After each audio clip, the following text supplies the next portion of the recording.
La economía. All day long I biddy-biddy-bum. If I were a wealthy man, I would... Emilio González, ¿qué tal? Muy buenas noches. Muy buenas noches. ¿Cómo estás? ¿Bien? Sí, gozo de buena salud. ¿Sí? ¿Gozas de buena salud? Sí, ¿Y a en lo pesar de económico ves Hacienda. las cosas bien? ¿Ves las cosas bien? Bueno, hombre, algo un poquito mejor hoy sí. Bien. Porque, hombre, aunque yo no estoy muy de acuerdo con esto del Banco Malo, pero ya puestos a crearlo, pues... Pues hagamos las cosas bien. hagamos las cosas bien. Yo creo que esto se tenía que haber hecho en enero, no en noviembre, y nos hubiéramos evitado pues 9 meses de tantos problemas. Pero en fin, ya que han decidido hacerlo, por fin lo tenemos, ¿no? Entonces es la parte positiva. Ahora ya hablaremos del resto. Sí, Y después hablaremos del gobierno, como su momento decía Antipico. Bueno, eso es verdad. María Cuesta, ¿qué tal? Muy buenas noches. ¿Qué tal? Muy ¿Bien? buenas noches. ¿Todo? Bien. ¿Ha pasado fin de todo semana? bien. ¿Vienes descansada con la mente lúcida? Sí, para afrontar la semana. Para afrontar la semana, Sí. ¿no? Eso está bien. Juan Ramón Rayo, buenas noches. ¿Qué tal? Buenas noches. Tenemos que empezar por el Banco Malo, porque he leído que la media de la bajada va a ser un 63% de lo que se pueda... Pero claro, es un poco tramposo ese dato que dan porque luego no se traslada desde luego al consumidor, porque el Banco Malo lo que quiere es ganar dinero, lógicamente. Efectivamente, sí, vamos un poco a ello. Bueno, el Banco Malo, como ha comentado más de una vez Alberto Recarte, no es un banco, aunque le llamemos Banco Malo. Es una sociedad que va a gestionar activos y como toda sociedad pues tiene dos partes, activo y pasivo. Bien, el activo son pues todos aquellos derechos de cobro o todas aquellas propiedades que tiene el Banco Malo, y el pasivo cómo se ha financiado ese activo, de dónde ha salido el capital para comprar todos esos activos. Entonces, ¿qué va a comprar el Banco Malo? ¿Qué va a estar en el lado del activo? Pues en términos físicos, para que quizás sean las cifras así más llamativas, 89.000 viviendas y 13 millones de metros cuadrados. Aparte de esto, también comprará préstamos pues hipotecarios, préstamos a promotores, préstamos a constructores con viviendas semiterminadas, etcétera. Es decir, derechos de cobro, derechos a cobrar, pues las letras de la hipoteca que pagan las familias, etcétera, y que además están garantizadas por las casas o por el suelo o por las viviendas semiterminadas que tienen esos deudores. La inmobiliaria más grande de España. Sí, desde luego sea la más grande de España, y eso que solo va a comprar estos activos son solo los activos de las 4 entidades que han sido nacionalizadas hasta la fecha. Por tanto, no estamos hablando del conjunto del sistema financiero español. ¿Y por cuánto los comprará? Es decir, estos son los activos físicos, digamos, el inventario, pero ¿por cuánto comprará en euros esta cantidad de activos? Pues por 45.000 millones de euros. De esos 45.000, 15.000 millones serán activos adjudicados, es decir, el suelo y la vivienda, pues la casa que compra, y 30.000 millones los préstamos garantizados, a su vez por otros, pues por otras viviendas, por otro suelo, etcétera. Ahora bien, esos 45.000 millones no es el precio original de los activos. Es como cuando vamos a una inmobiliaria y pone antes 200.000, ahora 100.000.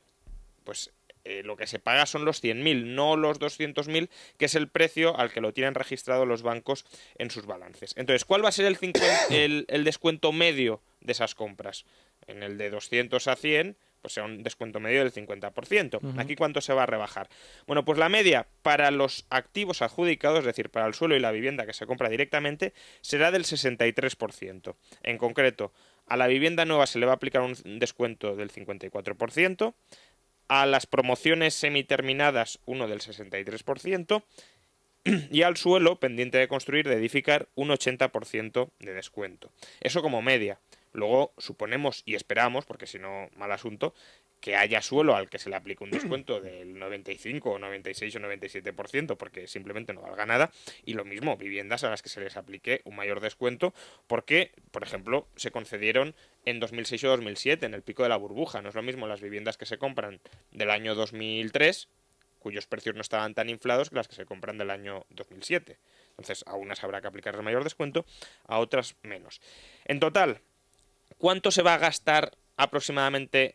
Bueno, mejor dicho, ¿cuál va a ser el valor antes del descuento de todos los activos que va a comprar el Banco Malo, unos 100.000 millones de euros. ¿Es esto caro o barato? Es decir, va a comprar activos de 100.000 millones por 45.000 millones. Pues así a simple vista es un buen negocio, ¿no? Pues depende, habrá que examinar activo por activo. Es decir, en algunos casos puede ser un buen negocio, en otros puede ser un negocio muy malo y una transferencia de renta a los bancos, o a las cajas, mejor dicho, porque aquí estamos hablando de cajas. El mercado inmobiliario es uno de los más locales que existe y por tanto hay que atender situación por situación. Aquí los valores medios, hombre, son indicativos, obviamente, no vamos con un descuento del 10%, pero que pueden ocultar estos agregados o estas medias muchas trampas, y precisamente por esas trampas es por lo que muchos desconfían del poder discrecional que puede tener el Banco Malo a la hora de premiar a unos y castigar a otros según yo fijo el precio. Pregunta que te hago, Juan Ramón, el Banco Malo siempre... El Banco Malo, bueno. Si el Banco Malo, para que la gente nos entienda, ¿tiene la obligación de comprar siempre con descuento? ¿O puede comprar porque habrá viviendas que a lo mejor la persona que las tiene no las puede pagar, por tanto han pasado a los balances de los bancos porque lo han cogido los bancos y no ha descendido nada su valor? Tiene que comprar su valor razonable a largo plazo. Que esa es la indicación. Un eufemismo. Claro, entonces, ¿eso qué es? Eso es lo que determina el Banco Malo. De media ya han dicho que estos serán los valores. Luego, pues habrá que atender caso por caso. Y si fuese una empresa privada, pues no me preocuparía. ¿Por qué? Porque si lo hace bien ganará dinero y si lo hace mal perderá. Y en sus incentivos está hacerlo bien y no hacerlo mal. Al hacerlo una entidad pública que pueda en cierta medida socializar pérdidas, pues ya me preocupa un poquito más, porque ahí los incentivos son mucho más perversos. En todo caso, caro o barato, pues los constituyentes del Banco Malo esperan ganar, para los que metan capital directamente, para los accionistas del Banco Malo, un 15% de media cada año. Como ahora vamos a explicar, el capital va a ser solo un 10% de todo el dinero con el que cuente el Banco Malo, con lo cual eso significa que de media, sobre el conjunto de los activos, se espera obtener una rentabilidad anual del 1,5. Se multiplica por 10, es el 15.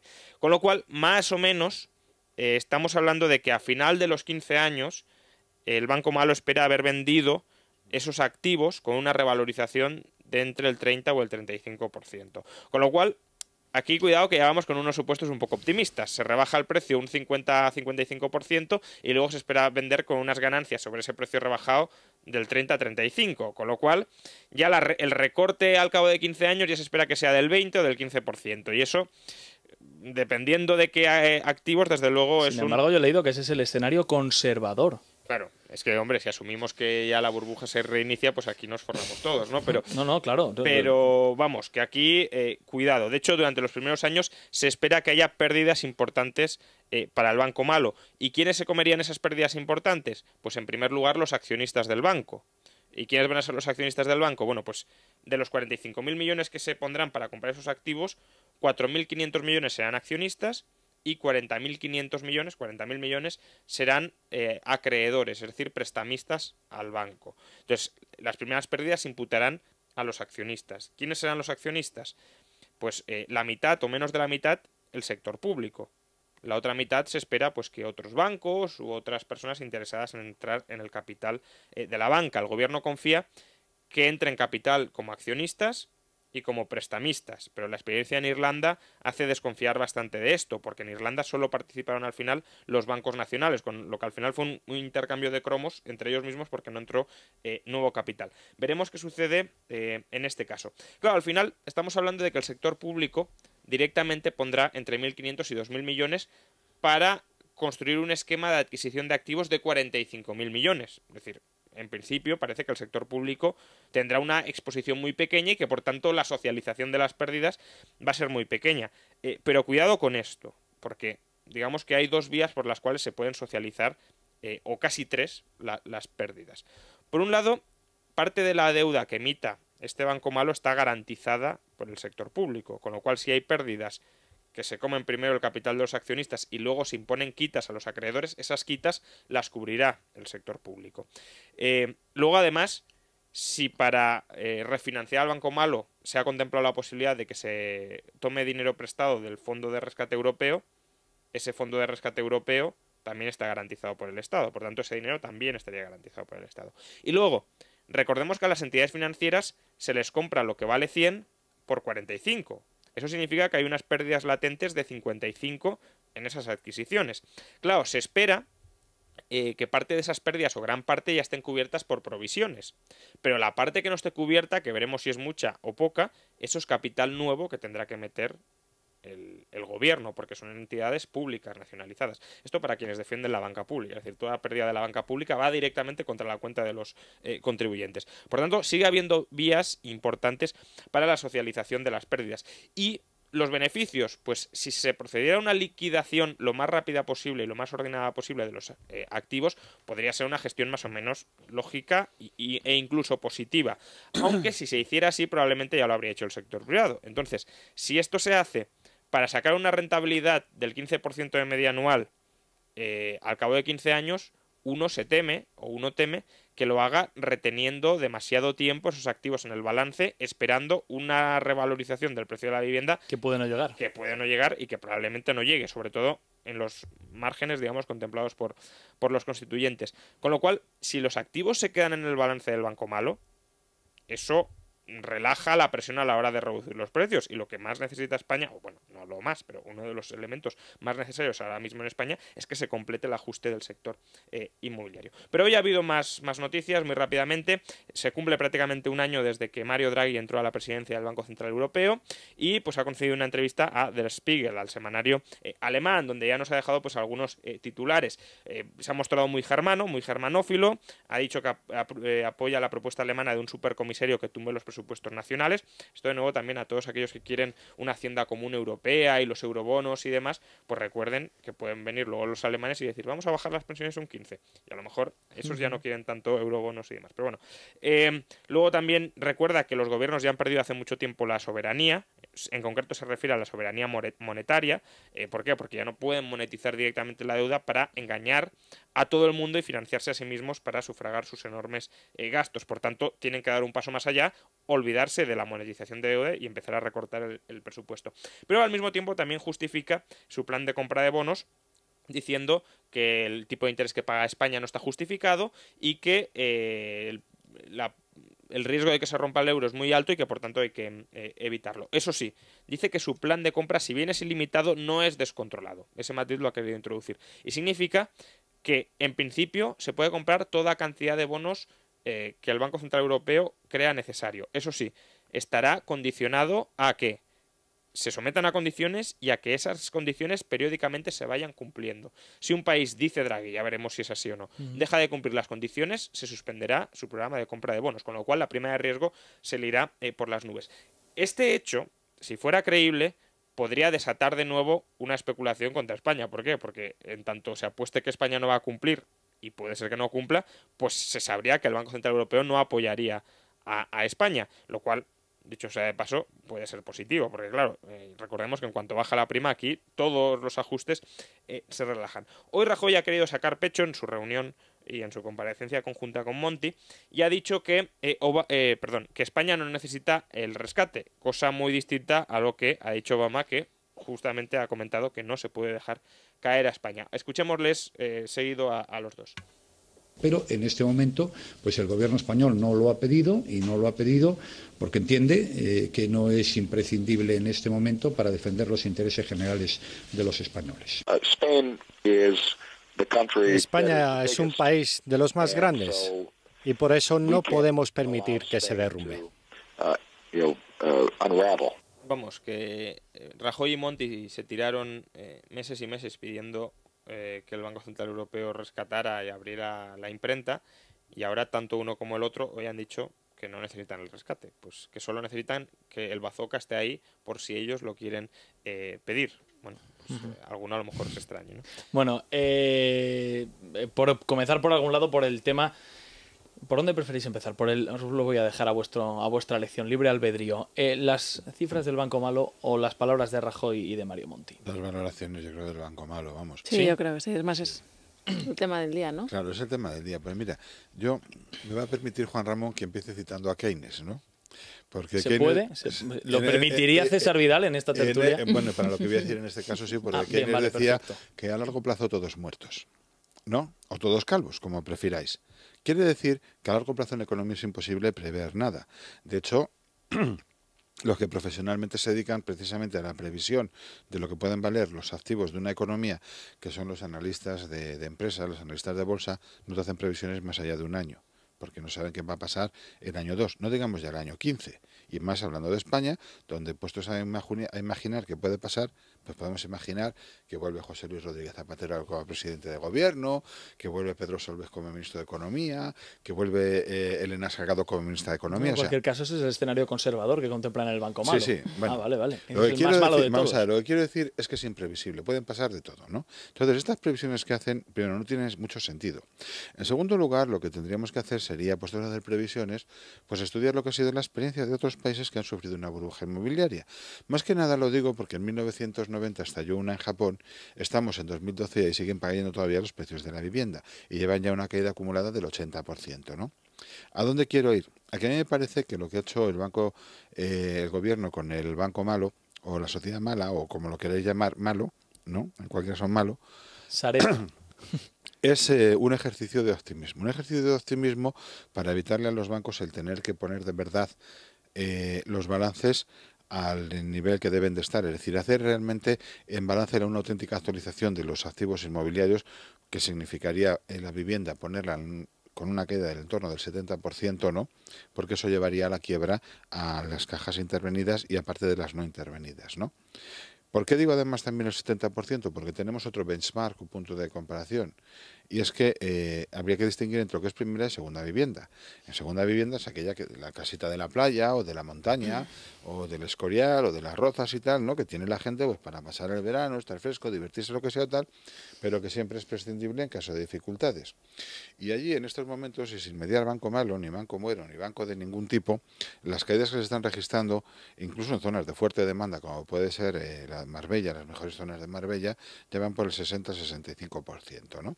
Con lo cual quiere decir que la previsión que tiene el gobierno de recorte del 54% en los precios que va a pagar por los activos por las viviendas en concreto es una previsión generosa y optimista y que están tratando de hacer eso. Entonces, a mí me parece que tendrían que haber ajustado mucho más y que desde luego tendrían que dejar caer el precio de la vivienda como tiene que caer, porque es verdad, y muchos oyentes estarán escandalizados y tal, es que la vivienda es la hucha de las familias. Claro que sí, es la hucha de las familias. Y por desgracia, pues esa hucha se ha roto. Y lo que no podemos hacer, porque es igualmente injusto, socialmente injusto, es que a la gente que no tiene vivienda, el seguir haciéndole pagar precios escandalosos para que otro conserve las huchas. Y me refiero a los jóvenes y me refiero sobre todo a las personas del nivel más bajo de renta, porque son las que más sufren y son donde están sufriéndose más los embargos, porque son los que tienen menos defensa. Solo un comentario muy breve. No solo eso, sino que además es absurdo... No, es que María también tiene que hablar. Sí, no, pero solo un comentario sobre lo de la sobrevalorización. Es que además es absurdo pretender mantener sobrevalorado el precio. Es decir, el precio se tiene que ajustar al fundamental. Si no, es que no es ni de buenos ni de malos, es de realismo. María. A ver, yo creo que es muy cuestionable el 15% de rentabilidad que está ofreciendo el gobierno, pero esto es un gancho para intentar que de alguna forma entre ahí el capital que ni la gran banca ni las aseguradoras a las que por ahora han llamado quieren entrar. Al final creo que lo harán porque habrá llamada de las alturas y acabarán entrando, pero no lo ven como un escenario apetecible, digamos, como un buen negocio. Dicho esto, lo que a mí sí que me han comentado en el sector es que los descuentos que se les han aplicado son importantes, son mayores de los que ellos esperaban. Aquí es que tenemos mucho lío con descuentos porque hay muchos tipos de base, ¿no? Si Oliver Wyman, que si los reales decretos, que si lo que tienen en libros. El caso es que, según Oliver Wyman, por poner un rasero, pues ya que es la consultora a la que encargamos que nos hiciera la radiografía del sistema financiero, pues por lo menos vayamos a escuchar los precios que ellos de los que ellos nos dijeron. Pues sobre estos, lo que hace el Banco Malo es exigir un ajuste adicional de entre el 7 y el 13%, y es más de lo que esperaban en el sector. Esto lo que puede originar, como decía Rayo, es que origine nuevas necesidades de capital que tendremos que ver, porque ahora todas las entidades nacionalizadas, Bankia, Nova Galicia, Cataluña Caixa, están ahora mismo rehaciendo sus planes de reestructuración. Ellas entregaron unos planes de reestructuración al Banco de España previendo unos descuentos con los que iban a hacer su traspaso al Banco Malo, que no se han cumplido, que tienen que vamos, que se han visto superados por este Real Decreto. Y hasta donde yo sé, ha sido Bruselas la que ha estado presionando y la que ha impuesto que se hiciera un ajuste importante. Pero es que hay una cuestión además también adicional sobre esto que dice María. Vamos a ver, cuando Oliver Wyman hizo su informe, cuando los auditores hicieron el informe sobre el tema de la banca, lo que no se sabía es que el gobierno, obligado por Bruselas, iba a suprimir a partir del 1 de enero del próximo año la desgravación por adquisición de vivienda en el impuesto sobre la renta de las personas físicas. El impacto que se ha calculado de esa medida es una caída de 7 puntos adicionales del precio de la vivienda. Entonces da la sensación que lo que hace el gobierno es sumar lo que dijo Oliver Wyman, que ha sido bastante criticado por otra parte y siempre ha dado lugar a bastantes sospechas, sumarle el impacto de esa medida con la que no se hizo el informe de Oliver Wyman, porque entonces no se sabía y el gobierno además ni la había anunciado ni en esos momentos tenía la menor intención de tomarla. Simplemente se lo ha obligado desde Bruselas, ¿no? Lo que pasa es que yo creo que aquí el gobierno se ha intentado poner de perfil, porque aquí había una lucha entre los bancos que querían ciertos niveles de precios y Bruselas que quería otros, y el gobierno ahí no tenía más que perder. Entonces ha dicho, yo aquí no digo nada, y al final Pero ha sido Bruselas la que ha... porque los bancos quieren niveles de precios, claro, los bancos quieren que se lo quiten al 100%, ¿no? Ya está, pero que el gobierno ahí ha intentado... Dejadme que os haga una pregunta, vamos a ver. En esto del banco malo, Juan Ramón Rayo ponía hace unos momentos el ejemplo de Irlanda. Quiero decir, al margen de Irlanda hay otros países de fuera, porque los españoles no somos ni más listos ni más tontos que el resto. O sea, quiero decir, miramos hacia afuera, hacia el exterior, nos asomamos al balcón internacional y decimos, bien, el resto de los países que han hecho un banco malo, bien, ¿cómo les ha ido? ¿Qué han hecho? ¿Cuáles son los casos?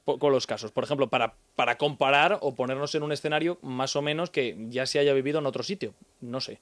Hubo en el caso de la crisis inmobiliaria de Noruega, también se creó un banco malo y Suecia también tuvo una pequeña crisis inmobiliaria. Entonces, ese banco malo efectivamente cogió los activos y lo primero que hizo fue, lo que hizo fue un sistema que proporcionó rápidamente capital a la banca para que empezaran a recapitalizarse y ponerlos rápidamente en el mercado. Es verdad que, claro, no es lo mismo actuar con activos sobrevalorados un 50%, como fue en el caso escandinavo, que con activos sobrevalorados un 300 o un 400%, como es el caso español. Porque claro, las pérdidas son muchísimo más grandes, ¿no?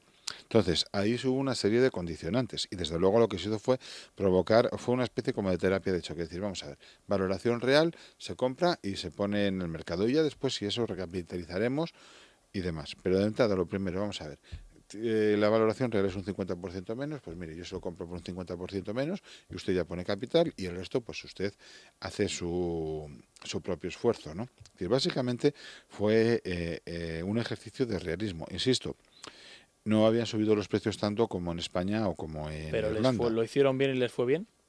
En el caso de Noruega sí, porque en 5 años consiguieron superar la crisis. Bueno. Lo que pasa es que creo que en el caso español es distinto incluso al de Irlanda, porque el banco malo de Irlanda solo tenía préstamos, o sea, no tenía activos. Entonces, eso es un problema porque, por ejemplo, el Santander pongamos que va a poner capital finalmente en el banco malo. Y él por su cuenta sigue teniendo su inmobiliaria. Entonces, ¿cómo van a competir? Él es accionista, por un lado, de una inmobiliaria que va a ser el banco malo y, por otro lado, dueño de su propia inmobiliaria. Y es que quedan muchísimos detalles por pulir que son fundamentales. Claro, y en el tema de la rentabilidad... Pero es que te pasa también otra cosa. Vamos a ver. Aquí el sector de la construcción está empezando a reactivarse tímidamente. ¿Por qué? Pues porque la gente ya está comprando el suelo con ese 80% de descuento. Y claro, pagando también afrontando los costes laborales de hoy, no los de la burbuja, es decir, 800 euros al mes a un albañil en lugar de 3.000, con costes mucho menores en los materiales de construcción, porque las empresas que los fabrican, o sea, que se dan de tortas por encontrar un cliente y ajustando un poco los márgenes, van a vender y están empezando a venderse ya y ofrecerse casas con descuentos muy superiores a esto que está ofreciendo el banco malo, porque claro, al final la vida sigue, ¿no? Y si aquí sigue, sin ir más lejos, aquí en Madrid te das un paseo por los nuevos PAUs Y la mayor parte de ellos lo que tienen es más calvas, porque hay solares y de repente casas y luego más solares y vamos, que tienes ahí quiero decir mucho que, donde claro, colonizar. en el caso del Banco Malo, ¿no? sí que habrá que ver. Entonces, claro, en cuanto tú hagas eso, vas a vender pisos que ya van a tener el 70, el 80% de descuento, porque tú eres un empresario que se te ocurre eso y vas a ganar incluso hasta un 50%. Bien, pero ¿cómo le saca de margen rentabilidad a sobre eso? coste. A eso, pero eso es muy Quiero decir, sencillo, hay vamos a un ver. piso, pongamos por caso, un piso, 180.000 euros en la costa levantina, que habría muchos, 180.000 euros, No, estoy hablando de los de hace 2 o 3 de años. Madrid y Primera Vivienda. Bien, pero pongamos un caso, porque como los de la costa son los que más se han depreciado y devaluado, pongamos un caso de esos. Un piso que costaba 180.000 euros en la costa, en lo mejor, en el pico de la burbuja inmobiliaria. Ahora mismo hay pisos que se encuentran en la misma zona seguramente por 60, 75, 80 o incluso 90.000 euros. Bien. ¿Cómo se le saca una rentabilidad? ¿A eso se le puede sacar una rentabilidad? A eso no se le va a sacar rentabilidad porque claro, las es que tendencias habrá de casos en fondo los que no hay. sea Vamos a ver. imposible. O sea, esto Claro, es una pues ahí es que van a intentar aguantarlo por el paso Esto es del una forma de tiempo. aguantar. Es que es muy arriesgado, de porque hay aguantar muchos esto, de claro. esos, ¿eh? Pero yo te vuelvo a insistir. Tú y yo, vamos a suponer que tenemos dinero. Venga, va. ¿Vale? Me gusta. Vale, empezamos bien. Está bien imaginado. Compramos ahora cualquiera de los solares que van a poner en venta o que se están poniendo en venta por parte de los bancos a precios de mercado. En San Chinarro, sin ir más lejos, que es una zona donde se han construido muy buenas urbanizaciones. Nos cuesta el 80% de lo que se ha pagado en su momento en la burbuja. Nosotros la contratamos a todo el personal que necesitamos, al arquitecto, al aparejador, al jefe de obras, a los encofradores, a los soldadores, etcétera, etcétera, pagándoles los sueldos de mercado. 80% de descuento también. Materiales los podemos conseguir al 50% de los precios de la burbuja. Y nosotros además, como queremos vender y tal, y esto rápido y tal, porque el banco no sé qué y tal, simplemente le vamos a aplicar un margen de beneficio del 50% sobre los costes totales y no del 200% como se ha estado operando. Nosotros podemos construir casas maravillosas y venderlas en estos momentos que saldrían a descuento ya del 70-75%. Claro, pero ahí Todo lo partimos demás de la es primera irreal. premisa, que hay que tener dinero. O sea, es que el problema es que aquí No, ahora no hay dinero. Pero yo lo que quiero decir Con es... crédito no lo podemos pedir, vamos ¿no? a ver, es una cuestión que yo estoy explicando por qué. Porque la gente que ya tiene dinero para invertir en estas cosas ya lo está haciendo y ya está montando sus inmobiliarias, o las inmobiliarias están empezando a reaccionar. Pues claro, las empresas inmobiliarias, ¿qué van a hacer? ¿Se van a quedar cruzadas de brazos a la espera de que pase la burbuja sin construir, sin vender y despedir a todo el mundo y quebrar y no sé qué? Pues no. Pues no están haciendo eso. Bueno. Están empezando a reaccionar y empezando a comprar y empezando a construir. Ya se han comido muchas de ellas la caída de la pérdida de valor del suelo que tenían en cartera, del suelo que tenían en reserva, la pérdida de valor de esto, del otro, no sé qué, y empiezan a salir adelante, porque es ley de vida, porque tú tienes una empresa de construcción y lo que quieres es construir para seguir ganando dinero. Sí, María, y vamos a la prensa. A ver. Sí, no, que el objetivo último del Banco Malo no es vender pisos baratos, el Banco Malo es un instrumento para reestructurar el sistema financiero. Para no perder todo lo que el agujero que sería. Para ¿no? reestructurar el sistema financiero, punto. El objetivo es reestructurar el sistema financiero. Ya está. Y nadie lo quiere hacer perdiendo pasta. Pero no debería ser tampoco un obstáculo al saneamiento del mercado inmobiliario. No, y sobre pero que todo hay que entenderlo además, así para ver cómo cuajan todas las además, piezas. Claro. Un pequeño apunte, simplemente un minuto. Esto se hace para que circule el crédito en la economía española, ¿no? Y para eso vamos a meter dinero público, que es decir, el dinero de todos y cada uno de nosotros. Bueno, pues ¿cómo va a circular el dinero y va a financiar a las empresas y los créditos a consumo y demás, y sobre todo a las pymes, que están sufriendo muchísimo, pero no tienen financiación ni para su circulante, cuando ese dinero lo que va a ir es a financiar el déficit del Estado mientras no se reduzca de forma drástica? O sea que en el fondo se está haciendo esto para que el Estado siga encontrando fuentes de financiación en la banca española. Bueno, veremos si le funciona. Si es así, los ingresos en los próximos años, efectivamente, como estima Montoro, el crédito, subirán. El crédito irá a comprar deuda pública que se llevará al Banco Central Europeo, que te dará dinero, que lo depositarás en el banco, con eso ganarán y nosotros seguiremos igual. ¿Trae algo de esto a la prensa mañana, Juan Ramón? Bueno, sobre el Banco Malo, sí, claro. Expansión, el Banco Malo comprará activos con un descuento del 63% y 5 días el Banco Malo aplicará descuentos del 63% en inmuebles y del 46% en créditos. Y el economista matiza, el Banco Malo admite que tendrá pérdidas en los primeros años, quizá porque el descuento no sea tan alto como cabría esperar, ¿no? Luego también Expansión recoge, y el adverbio es relevante, Rajoy asegura que ahora no es imprescindible pedir el rescate. Lo cual no quiere decir entonces que mañana lo sea, ¿no? Efectivamente. Y se Pero puede ese que es ayer no lo fuera. pero- Rajoy, Creo que la hora no es tan Rajoy- inmediato, ¿eh? Rajoy en estado puro, vamos. Y 5 días, Rajoy y Monti rechazan ceder a Bruselas poder sobre los presupuestos nacionales. Es decir, dame dinero, pero no me pidas cómo gastarlo. Ya, Y- pero vamos a ver, el poder ya lo hemos Sí, tenido ya, cuando claro, ha si entrado es en que ya vigor lo el sé. semestre europeo y tenemos que mandar ese cuadro macroeconómico, las grandes líneas de ingresos y gastos, etcétera, y Bruselas decirnos estoy de acuerdo, no estoy de acuerdo, y si no estoy de acuerdo, Y enmienda además, usted. ¿esto qué es? Si están pidiendo más Europa, es que Claro. esto es más Claro. Europa. No, o sea, más Europa es más dinero para nosotros, por pero... Dios. Pero Sí. no, la En condicionalidad hay fin. O sea, muchos políticos que aquí no Ya, quieren ni ya. oír No, hablar de pero, ello. yo pero creo en que lo eso es muy claro el reglamento del mecanismo europeo de estabilidad. ¿Usted quiere dinero para intervenir en los mercados para comprar deuda? Memorándum de entendimiento. Y de ahí no se va a bajar nadie, porque de ahí no se van a bajar los alemanes los primeros. Y entonces con que no se bajen los alemanes, de ahí el veto y esto no va a funcionar. Entonces, les guste o no, al final ese control va a llegar. O sea, yo creo que para mí lo ideal no sería más Europa, pero sino que cada uno cuadrara sus cuentas y no necesitara depender del dinero ajeno, ni tampoco que cediera parte de su soberanía fiscal a No, si los lo otros. operó Juan Ramón es decir, vamos a ver, no queremos que Europa tenga control sobre los presupuestos. ¿Por qué? Porque tú no vas a hacer tus deberes. Ese es el problema. Efectivamente. Y que Europa te va a poner los deberes. O sea, en el fondo es, no quiero que Europa me diga que tengo que hacer los deberes porque no los quiero hacer. Efectivamente. Lo ideal sería que cada estado fuera suficientemente responsable como para cuadrar sus cuentas, no deber nada a nadie Sí. y llevar Pero en adelante su Europa- economía de la forma más claro, eficiente. Pero en Europa los hay. El problema es que España empezó la responsabilidad con José Luis Rodríguez Zapatero y ha seguido con Mariano Rajoy contra pronóstico. Bueno, como son y 41 y estamos a 29, hoy es 29, ¿verdad? Sí, hoy es 29. Sí, pasa mañana es Halloween. Se pasa el mes de... sí, bueno, sí, noche de miedo. Se pasa el mes de octubre y voy a hacer una pregunta muy corta para terminar. Vamos, lo digo porque el mes de octubre decían muchos Oye, sí, analistas que escuché, ese es el de rescate. hoy es el aniversario del martes negro de Wall Street de Bien, bien, bien. 1929. Bueno, ya pues lo hoy sé. afortunadamente no ha coincidido y no ha sido. Bien, perfecto. Pero se ha pasado el mes de octubre. No hemos pedido el rescate. No lo ha pedido el presidente del gobierno, señor Rajoy. En noviembre Pero o no en te- diciembre... Pero no te olvides de una cosa, que de por medio ha habido una serie de declaraciones respecto a que sí que va a haber un rescate para España que aliviaron la tensión de los mercados. Pero también es verdad que hoy la prima de riesgo, así, para arriba otra vez, como la semana pasada. Bien, vale, pues bueno, pues entonces mójate. ¿El rescate tú cuándo crees? Si es que llega. ¿Sí? Vamos a ver, yo creo que la Unión Europea nos está llevando a pedir el rescate. ¿Por qué? Porque de momento ya nos ha dicho No, que... pero no Vale. te metas en razonamientos, Emilio. Bueno, ¿Cuándo crees tú? pues Que hacia- tu hacia el mente de entorno- analista lo sabrá. hacia el entorno de las Navidades. En Navidad, o sea que va con Papá Noel. Pues más o menos por el primer aniversario de Rajoy. Muy bien, María, ¿tú qué dices? Yo creo que en diciembre también lo pediremos. Vale, y Juan Ramón no se va a mojar porque no lo suele hacer. Efectivamente, ya sabes que no me gusta hacer pronósticos. Yo suelo repetir lo que ya dije hace unas semanas, que de momento con el bazooka, con tener el bazooka preparado nos puede servir, aunque si calan esas palabras de Draghi, y espero que sean verdad y espero que calen, enseguida podemos volver a ver aumentos en la prima de riesgo si no pasan dos cosas. O si pedimos el rescate, que no es lo que yo quiero, o si se hacen las tareas desde dentro, que es lo que me gustaría. Juan Ramón Rayo, muchas gracias. Mañana más noticias. Adiós. Emilio, un abrazo fuerte. Igualmente. Gracias, buenas noches. María, gracias. Hasta luego. Muchas gracias. Tenemos que hacer una pequeña pausa y nos metemos de lleno en el mundo de la cultura. Hasta ahora. Es la noche de César, con Juan Pablo Polvorinos.